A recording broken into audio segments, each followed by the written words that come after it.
Alright guys, before we get this video started, we have to acknowledge the absolute GOAT that this guy is. He went and visited the Rockstar Games studios in Edinburgh, Scotland, and he was holding up a sign that says, "Where is GTA 6?" ? That is outstanding. I've always wanted to do something like this. Number one, it would be so cool to visit Rockstar Studios in general and, see where all the magic happens. But to do something like that is brilliant.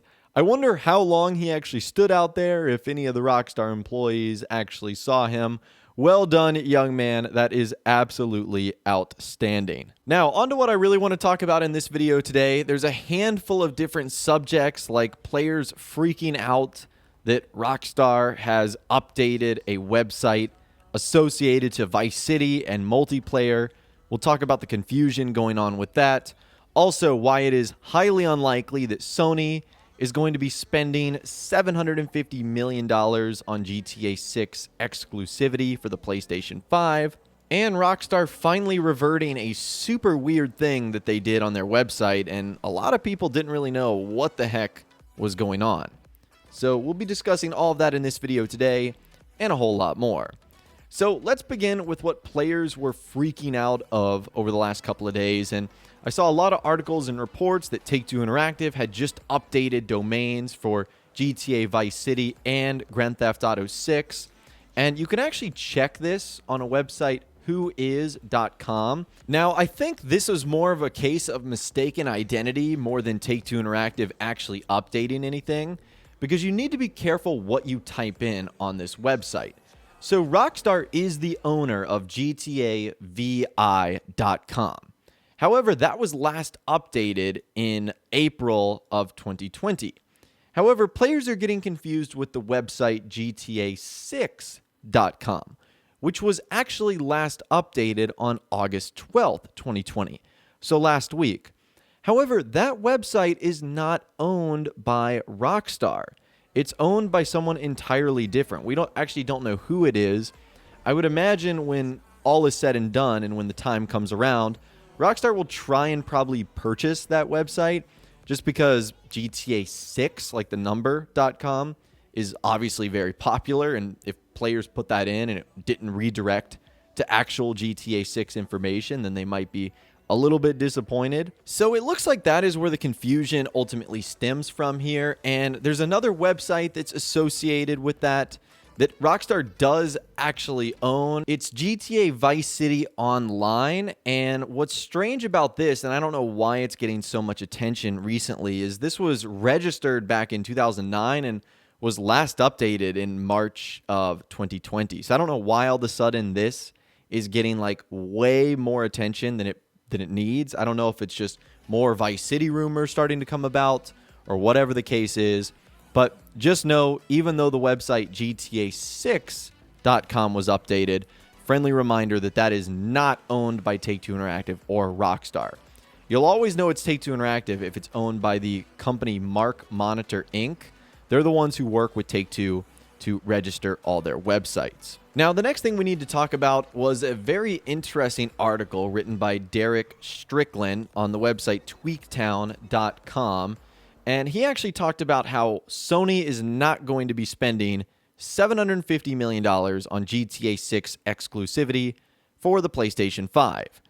And this is a rumor that we discussed the other day that got a ton of attention. And there was a lot of things that was weird about this idea and this rumor. Number one was like the amount of money.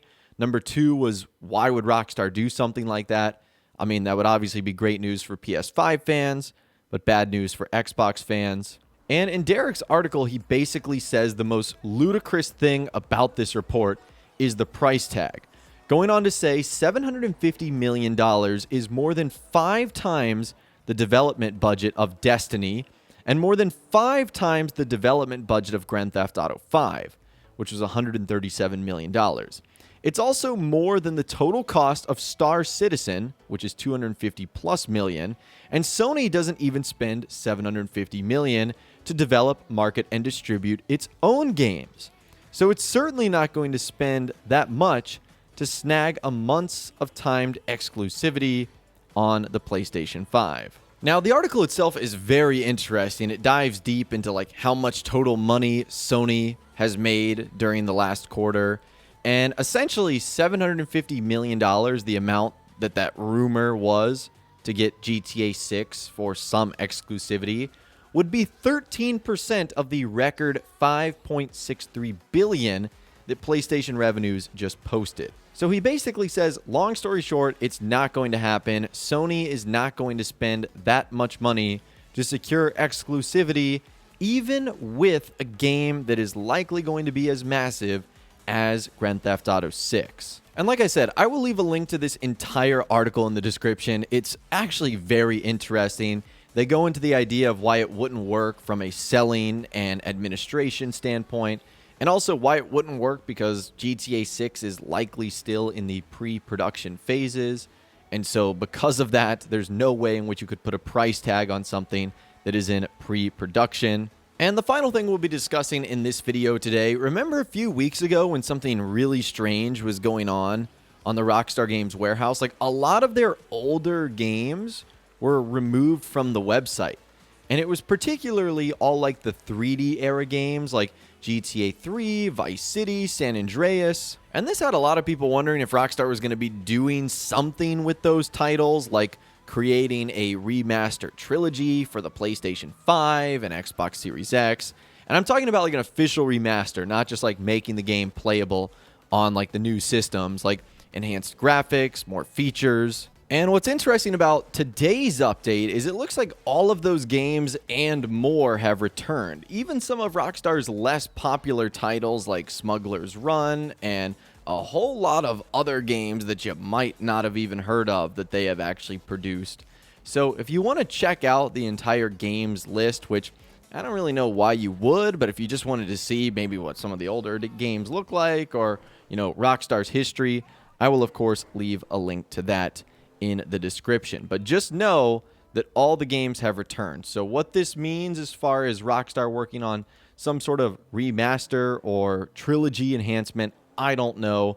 At this point in time, I feel like they have so much up their sleeve that they are just not revealing. But anyways, if there are any further updates to any of the stories we discussed in this video today, I'll be sure to let you guys know. But I would love to hear from you guys in the comments down below. What do you think Rockstar is up to on their website? Do you believe that Sony will pay $750 million for exclusivity of GTA 6? And what do you think is going on with the mysterious website that has gotten updated in Vice City Online?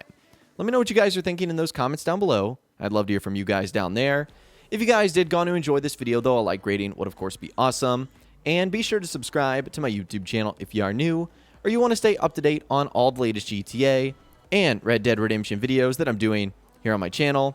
And be sure to ring that notification bell as well. Sometimes YouTube just doesn't work, and if you ring that bell, you'll always be guaranteed to be notified when new videos arrive. But of course, as always, guys, thank you all so much for watching. Take care, and I'll see you guys in the next video.